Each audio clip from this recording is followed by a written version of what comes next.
Le bébé va bien, mais ce que je vois sur cet écran. Je m'appelle Julien. J'ai 37 ans, ancien du premier RPIMA.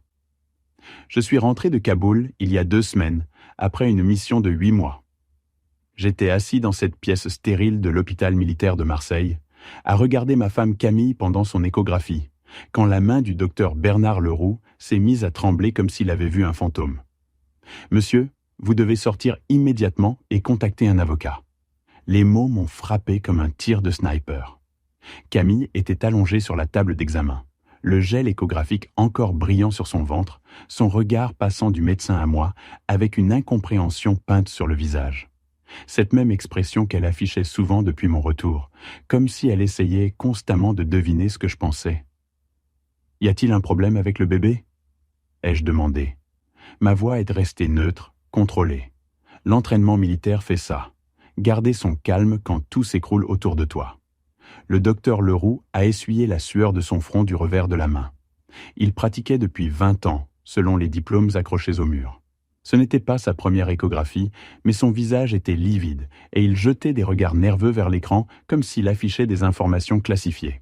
« Le bébé va bien ?» a-t-il répété, puis s'est approché de moi en baissant la voix. Mais ce que je vois sur cet écran indique un développement de 32 semaines. La pièce est devenue silencieuse. Seul le bourdonnement des appareils médicaux persistait.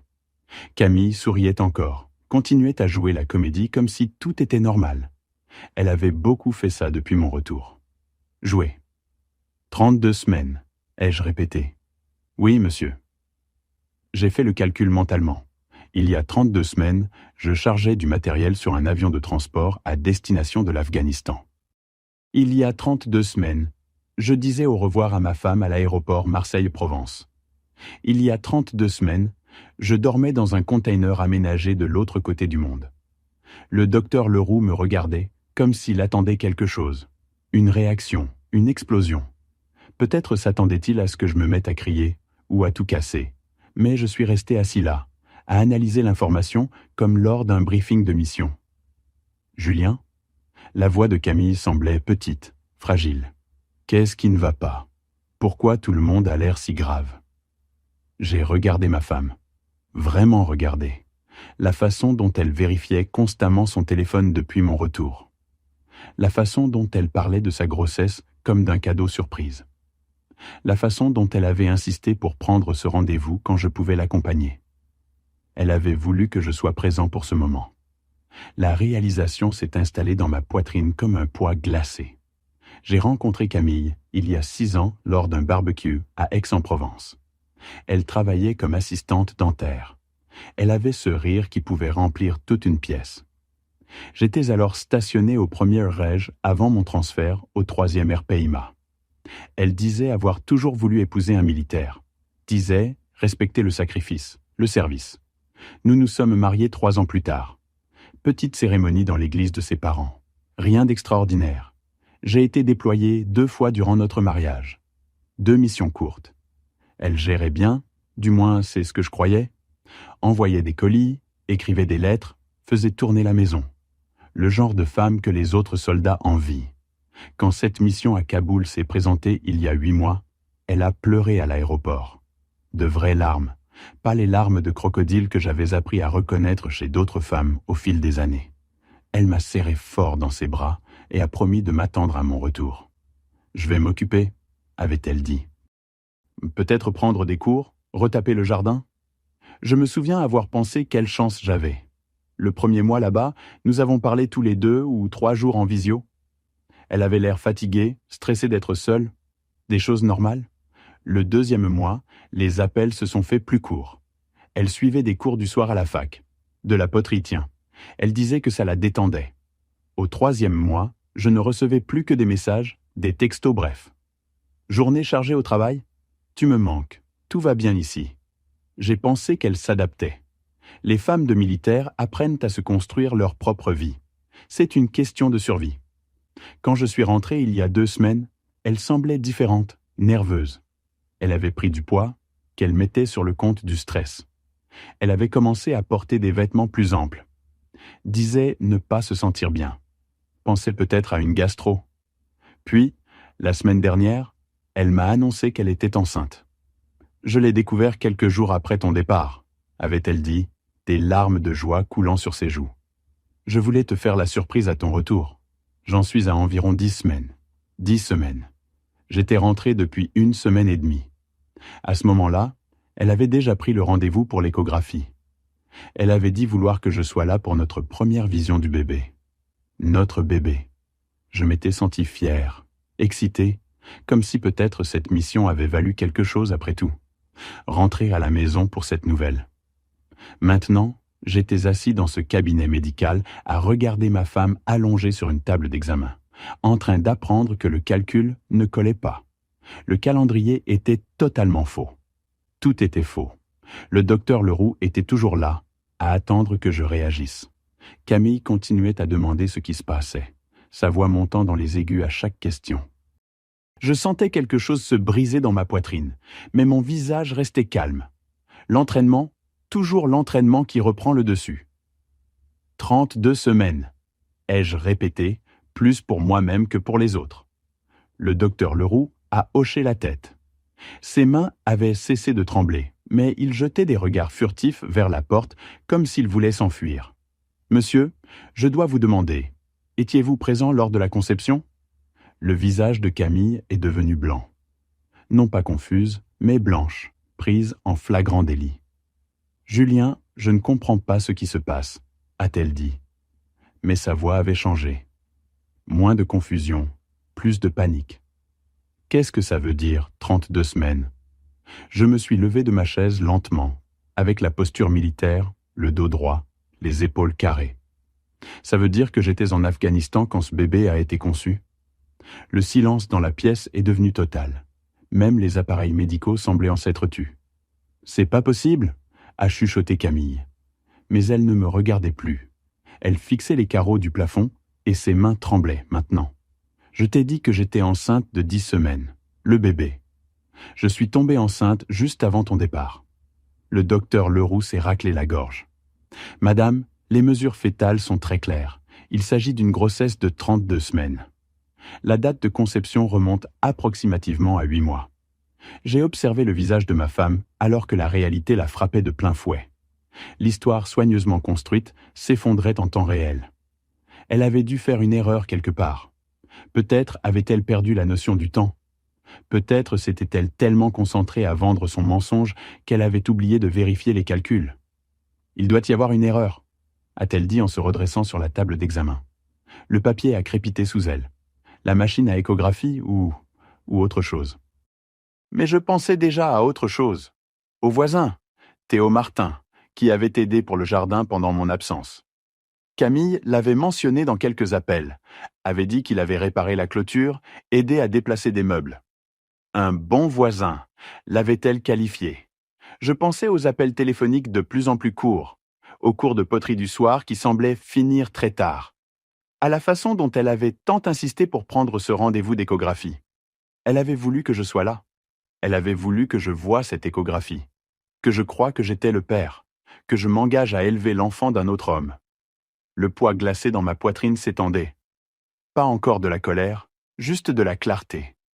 Le genre de clarté que l'on obtient en regardant dans une lunette de visée et que tout devient net, soudainement. « Docteur Leroux ?» ai-je dit, « j'ai besoin de copies de tout. Les mesures, les images, le rapport. »« Julien, qu'est-ce que tu fais ?» La voix de Camille montait.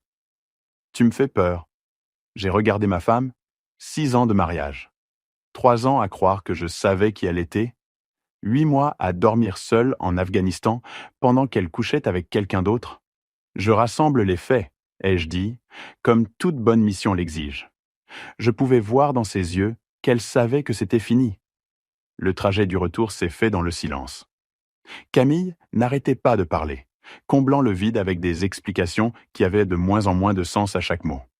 Peut-être qu'ils ont confondu mon dossier avec celui de quelqu'un d'autre, a-t-elle dit, ses mains se tordant sur ses genoux.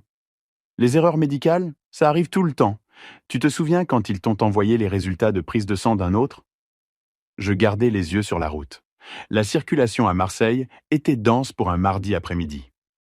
Des gens normaux, vivant des vies normales, vaquant à leurs occupations tandis que mon monde s'effondrait sur le siège passager.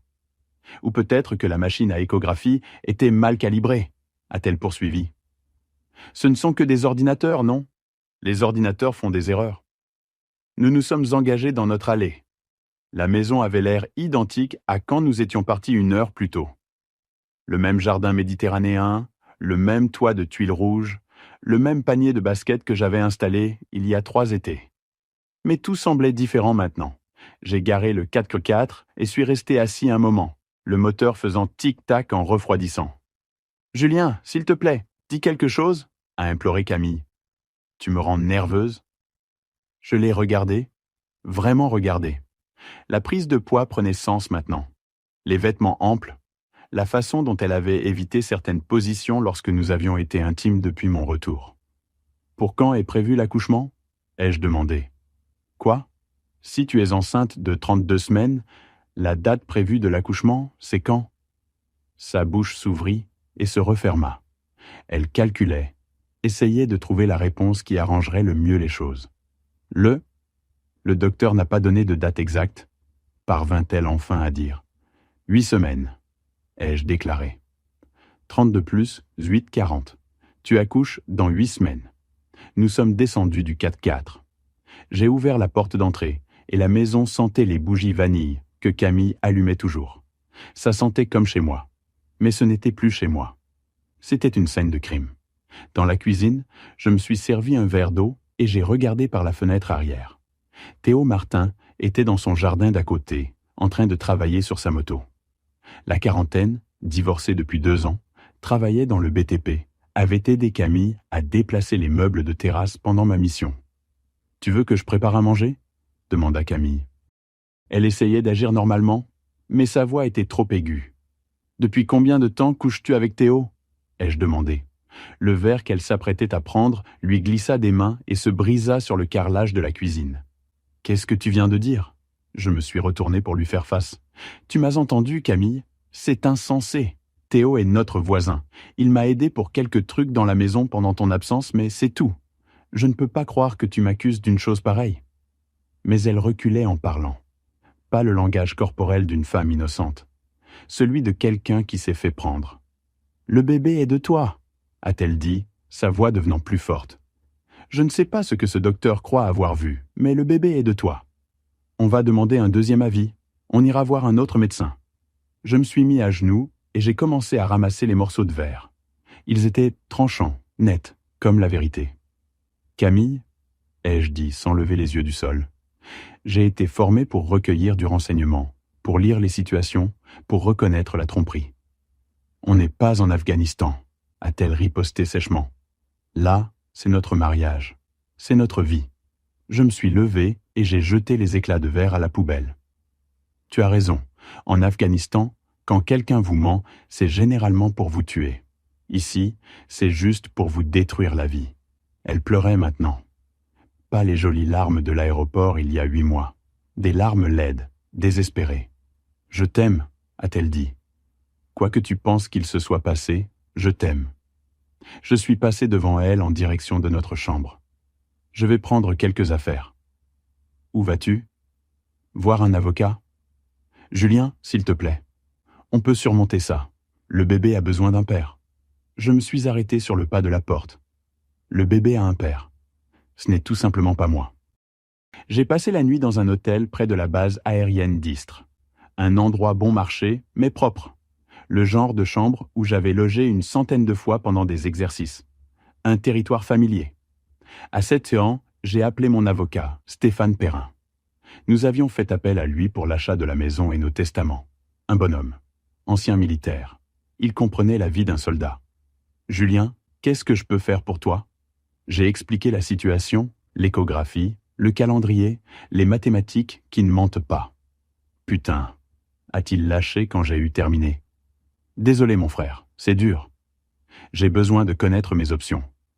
Première chose, on te fait un test ADN.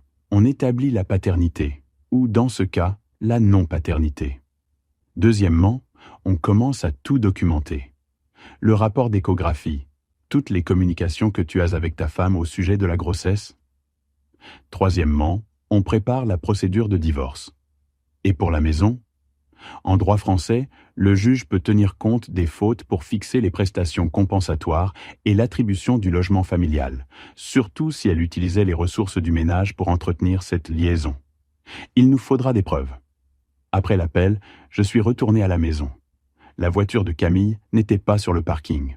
Au travail, probablement, à prétendre que tout était normal. J'avais ma clé, bien sûr. C'était toujours ma maison. À l'intérieur, je me suis rendu dans notre bureau. Camille rangeait les papiers dans le tiroir du bureau. Les factures, les relevés bancaires, ce genre de choses. Je n'avais jamais eu de raison de les fouiller auparavant. Ce que j'ai trouvé a tout rendu pire. Des relevés de cartes de crédit montrant des dépenses dans des restaurants où je n'étais jamais allé. Des frais d'hôtel à Aix. Des reçus de shopping pour des vêtements homme taille L. Je faisais du M. Des factures de téléphone avec des centaines d'appels vers le numéro de Théo Martin, commençant environ 1 mois après mon déploiement. Mais le pire était un reçu d'un centre médical à Aubagne, daté d'il y a 7 mois. Des vitamines prénatales et un test de grossesse. Elle savait qu'elle était enceinte presque depuis le début. Elle avait eu 7 mois pour trouver comment gérer la situation, et son plan avait été de me convaincre que le bébé était le mien. J'ai tout photographié avec mon téléphone, des preuves, du renseignement. Je remettais les papiers en place quand j'ai entendu une voiture dans l'allée. Camille rentrait plus tôt. J'étais dans la cuisine quand elle est entrée par la porte d'entrée. Elle a eu l'air surprise de me voir. « Je croyais que tu étais partie », a-t-elle dit. « Je suis revenu chercher quelques affaires. » Elle a posé son sac sur le comptoir et m'a regardé attentivement. « Tu as fouillé dans mes affaires ? Est-ce que j'aurais dû ?» Son visage m'a dit tout ce que j'avais besoin de savoir. « Julien, quoi que tu penses avoir trouvé, il y a une explication. » J'ai sorti mon téléphone et lui ai montré une des photos. Le reçu du restaurant daté d'il y a 5 mois. Un dîner pour 2, payé avec notre carte de crédit jointure. Explique-moi ça. Elle a regardé l'écran et son visage est de nouveau devenu pâle. J'ai emmené ma sœur fêter son anniversaire. Ta sœur habite à Perpignan. Elle était de passage. J'ai fait glisser l'écran pour montrer la photo suivante, le reçu de l'hôtel à Aix. Et celui-là ? Silence. J'ai de nouveau fait glisser mon doux, le reçu des vêtements pour hommes. Et ça ? Elle s'est assise lourdement sur l'une des chaises de la cuisine. Le combat l'avait quittée. Depuis combien de temps ? Ai-je demandé. Camille, depuis combien de temps couches-tu avec Théo ? Elle a caché son visage dans ses mains. Ce n'est pas ce que tu crois. Depuis combien de temps ? Depuis environ 1 mois après ton départ. Sa voix n'était qu'un murmure. Ce n'était pas planifié, c'est juste arrivé. 7 mois, presque toute la durée de ma mission. Et le bébé ? Je ne sais pas, ça pourrait être le tien. La chronologie ? Camille, j'ai gardé ma voix neutre. Tu sais que ce n'est pas le mien. Elle a levé les yeux vers moi, le mascara coulant sur ses joues. Qu'est-ce que tu vas faire ? Je marchais déjà vers la porte. Le cabinet de Stéphane Perrin était à Aix, à 20 minutes de la maison. Un bâtiment moderne, de verre et d'acier, le genre d'endroit qui traitait des affaires sérieuses. J'ai les preuves, ai-je dit en faisant glisser les photos imprimées sur son bureau. Il les a examinées méthodiquement. Les anciens militaires comprennent la documentation. C'est complet, a-t-il dit. Carte de crédit, relevés téléphoniques, reçus médicaux. Comment tu tiens le coup ? Je suis fonctionnel. Il a hoché la tête. Il comprenait ce que cela voulait dire. Fonctionnel était parfois le mieux que l'on puisse espérer. Voici ce que nous allons faire, a-t-il annoncé. Premièrement, nous déposons une requête en divorce pour faute, pour adultère. Le droit français le permet et vous avez des preuves flagrantes. Deuxièmement, nous obtenons un test ADN ordonné par le tribunal pour établir la non-paternité. Troisièmement, nous demandons le remboursement de tous les fonds matrimoniaux utilisés pour entretenir cette liaison. Et pour la maison ? Avec ce niveau de preuve, nous pouvons demander une attribution prioritaire du logement familial et une prestation compensatoire réduite pour elle. Elle a utilisé des biens communs pour mener une liaison adultérine. Les juges tiennent compte de cela. Combien de temps cela va-t-il prendre ? Cela dépend si elle conteste. Si elle est intelligente, elle acceptera. Si elle se bat, Cela pourrait prendre des mois. J'ai quitté son cabinet avec un dossier plein de paperasse et une date d'audience dans 3 semaines. La requête en divorce serait signifiée à Camille à son travail le lendemain. Professionnel, propre, sans drame. Ce soir-là, je suis retourné à la maison. Camille était dans la cuisine en train de préparer un dîner pour 2. Elle a levé les yeux quand je suis entré, l'espoir au fond de son regard. « J'ai fait ton plat préféré », a-t-elle dit, « poulet et riz. » J'ai demandé le divorce aujourd'hui. La cuillère en bois qu'elle tenait tomba sur le sol avec fracas. « Julien, s'il te plaît, on ne peut pas en parler ?» Il n'y a rien à dire. Le bébé n'est pas de moi. On fera un test ADN pour le confirmer, mais nous savons tous les deux la vérité. Elle a éteint la cuisinière et m'a fait face. « Qu'est-ce que tu veux ? Tu veux que je supplie ? » « D'accord, je supplie. J'ai fait une erreur. J'étais seul et j'avais peur. Et Théo était là et j'ai fait une terrible erreur. 7 mois, ce n'est pas une erreur. 7 mois, c'est un choix. Je t'aime. Non, ce n'est pas vrai. Si tu m'aimais, tu n'aurais pas passé 7 mois à coucher avec notre voisin pendant que je me faisais tirer dessus en Afghanistan. » Elle pleurait à nouveau, mais je ne ressentais rien. La partie émotionnelle de la situation s'était consumée quelque part entre l'échographie et les relevés de carte de crédit. « J'allais te le dire, » a-t-elle murmuré. « Quand ? Après la naissance du bébé ? J'allais tout te dire. Tu allais me laisser élever l'enfant d'un autre homme pendant 18 ans et me le dire après ? » Elle n'a pas répondu, ce qui était une réponse en soi. « Je reste à l'hôtel jusqu'à ce que tout soit réglé, » ai-je déclaré. « Les papiers te seront signifiés demain. Tu devras prendre ton propre avocat. Julien, attends. » Je me suis arrêté à l'entrée de la cuisine. « Et nous ? Et notre mariage ?» Je l'ai regardé une dernière fois. 6 ans de mariage. 3 ans à croire que je savais qui elle était. « Il n'y a plus de nous, » ai-je dit. « Il n'y a plus de nous depuis que tu as décidé de coucher avec Théo Martin. » Je l'ai laissé debout dans la cuisine, le dîner refroidissant sur la cuisinière. Dehors, Théo était de nouveau sur son parking, en train de travailler sur sa moto. Il a levé les yeux en entendant le moteur de mon 4x4 démarrer. Nos regards se sont croisés une seconde à travers le pare-brise. Il a détourné le regard le premier. Dehors le palais de justice, Camille m'a rattrapé. « Julien, attends !» Je me suis arrêté de marcher, mais ne me suis pas retourné. « Je suis désolé, » a-t-elle dit. « Je sais que ça n'arrange rien, mais je suis désolé. » Je me suis retourné pour la regarder. Elle était maintenant visiblement enceinte, le ventre rond sous une robe ample. Dans 2 mois, elle aurait un bébé sans mari et sans père prêt à assumer sa responsabilité. « Désolé ne me rends pas ces 8 mois, » ai-je dit. Elle a hoché la tête et s'en est allée. 3 mois plus tard, j'ai signé les actes définitifs au cabinet de Stéphane. La maison était à moi. Les comptes bancaires avaient été divisés comme ordonné. Camille avait déménagé dans le Nord, chez ses parents. Théo Martin avait perdu son emploi quand la nouvelle s'était répandue dans le milieu du BTP. Coucher avec la femme d'un soldat en mission ne vous rend pas populaire dans une région avec une forte présence militaire. Son ex-femme avait également appris l'histoire pendant la procédure de divorce, ce qui lui avait coûté une modification défavorable de leur accord financier. J'ai appris par des voisins qu'il avait déménagé vers Toulouse pour tenter de recommencer. J'ai gardé la maison 6 mois, puis je l'ai vendue. Trop de souvenirs, trop d'histoires dans ces pièces. J'ai acheté un appartement plus petit près de la base, des lignes épurées, sans passer. Il me restait mon 4x4, mon compte épargne, et une leçon apprise sur la confiance absolue envers les gens. La mission à Kaboul m'avait appris à survivre dans un environnement hostile. Rentrer à la maison m'avait appris à survivre dans un autre genre d'environnement hostile. Mon commandant m'avait proposé une autre affectation à l'étranger. J'ai refusé. Je voulais rester en métropole un moment, comprendre ce qui viendrait après.